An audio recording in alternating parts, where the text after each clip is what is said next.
ಪೂಜ್ಯ ಶ್ರೀವತ್ಸಾಚಾರ್ಯರಿಗೆ ಶ್ರೀಮಠದ ವತಿಯಿಂದ ವಂದನೆಗಳನ್ನು ಸಲ್ಲಿಸ್ತಾ ಉಭಯ ಶ್ರೀಪಾದರಿಂದ ಬಲಮಂತ್ರಾಕ್ಷತೆಯನ್ನು ಸ್ವೀಕಾರ ಮಾಡಬೇಕು. ಆಗಲೇ ತುಂಬ ಜನ ಅಂದ್ಕೊಳ್ತಿದ್ರು ಎಲ್ಲರನ್ನೂ ಕರೀತಾ ಇದ್ದಾರೆ, ಕಲ್ಲಾಪುರ ಬಹುಮಾನಾಚಾರ್ಯ ಯಾಕೆ ಕರೀಲಿಲ್ಲ.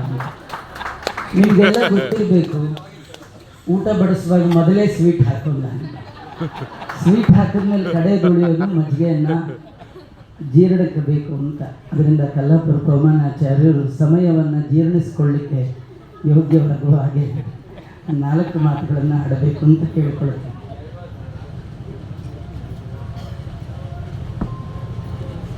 ಶ್ರೀ ಗುರುಭ್ಯೋ ನಮಃ. ವೇದಿಕೆ ಮೇಲೆ ಆಸೀನರಾದ ಉಭಯ ಶ್ರೀಪಾದರ ಅಡಿದಾವರೆಗಳಲ್ಲಿ ಅನಂತ ಸಾಷ್ಟಾಂಗ ಪ್ರಣಾಮ ಸಲ್ಲಿಸಿ,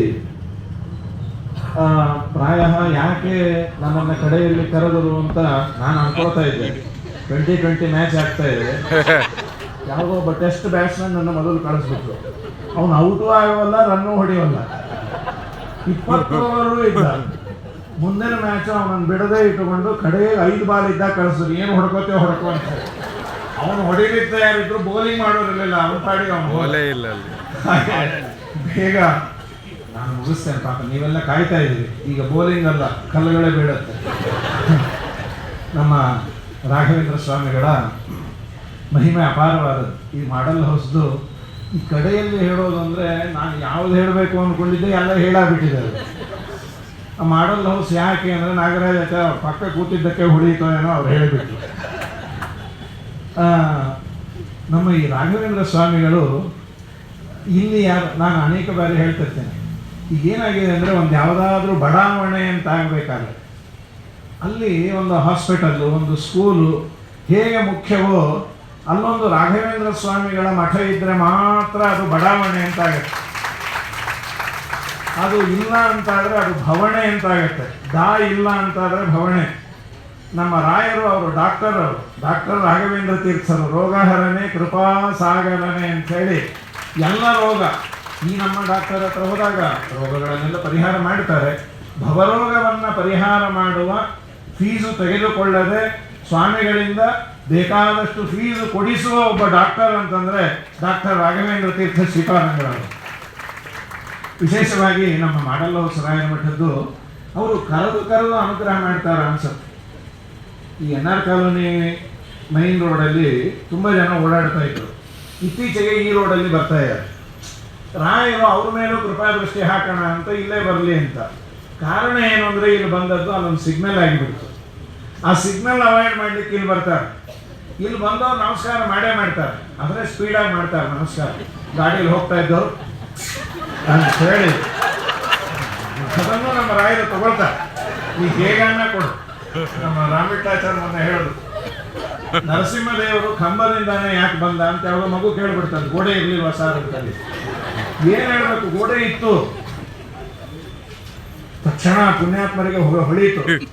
ಅಲ್ಲಮ್ಮ, ಈಗೆಲ್ಲ ಕಾನ್ವೆಂಟ್ಗಳಿಗೆ ಹೋಗೋರು ಜಾಸ್ತಿ. ನಮ್ಮ ನರಸಿಂಹನಿಗೆ ಎಲ್ಲ ಭಾಷೆ ಗೊತ್ತಿತ್ತು. ಕಮ್ ಅಂದ್ರು ಬರ್ತಾನೆ, ಬಾ ಅಂದ್ರು ಬರ್ತಾನೆ.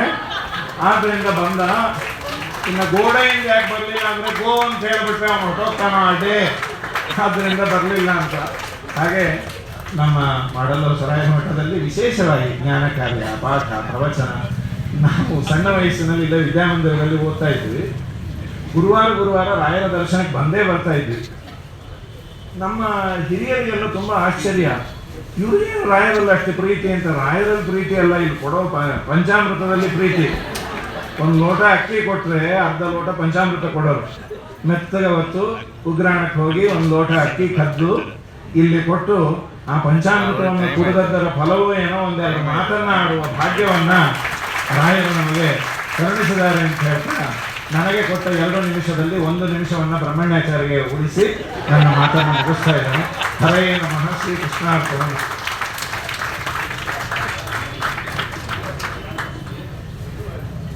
ಬೇರೆಯವರು ಕೊಟ್ಟರೆ ದಾನ ತಗೋಬೋದು, ಆಚಾರ ದಾನ ಕೊಟ್ಟರೆ ಯಾರು ತಗೋತಾರೆ?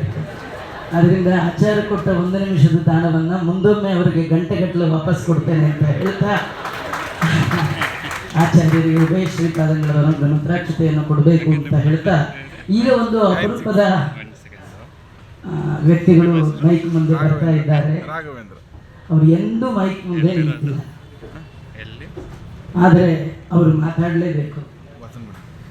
ಯಾಕಂದರೆ ಇಲ್ಲಿ ಬೇಕಾದಷ್ಟು ಜನ ಪ್ರೆಸಿಡೆಂಟ್ರು, ಸೆಕ್ರೆಟರಿಗಳು, ಭಕ್ತಾದಿಗಳು ಎಲ್ಲ ಬಂದು, ಆದರೆ ಎಡಬಿಡದ ಜೀವನದ